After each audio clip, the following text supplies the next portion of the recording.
Ito nga pala yung bahay ni Rizal, mga kalakbay. Ayan. Welcome to yung bahay ni Rizal.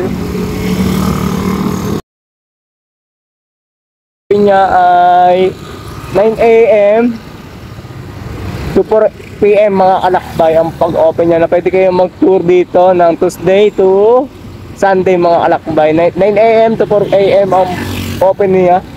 Then makapasok na kayo sa bahay ni Rizal. Then ano, ang kagandahan dito yung nandun pa rin sa loob yung mga sinaunang gamit o ayun, yung mga traditional na ginagamit noong panahon ng mga lola natin. Thank you, tara na. Burger to go, ayan, dito kami kumain dati sa Burger to go. Ayan, shout out po, ayun, Burger to go. Sana makabalik tayo dyan. Masarap kumain doon ng burger mga kalakbay. Sobrang aga pa kasi, time check 6:46 ng maaga. Ayan, medyo maaga pa. Ayan, this video, ayan, bibili muna tayo ng pang bulalo. Ang gagamitin natin ng bulalo ay baboy muna. Kasi malam baka.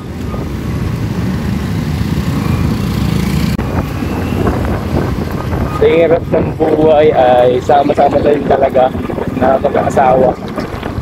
Thank you nga pala ulit sa araw na to at sa aking partner na super supportive.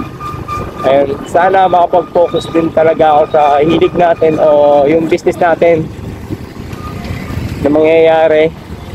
Ayun, mga ganitong pasabay, then supplier ng mga gulay. Ayun, yun po yung aking listo at pag-aaralan ko pa.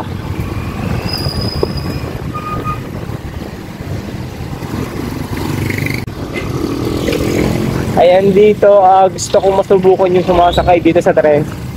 Hindi pa rin ako nakakasakay doon. Gusto ko na ma-experience yung mga ganun. Ayan, i-vlog natin kung ano bang experience sa mga pagsakay sa ganun. Laking tulong din kasi noon nung mga kila Ate Marina na mamalengke tuwing dito sa may crossing Kalamba.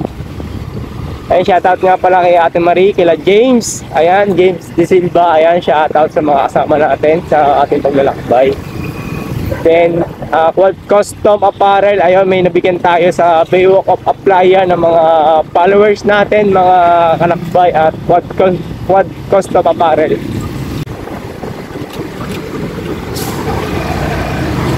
Ayan, update sa ganun. Dawa ay medyo sobrang crossing ay sobrang traffic na.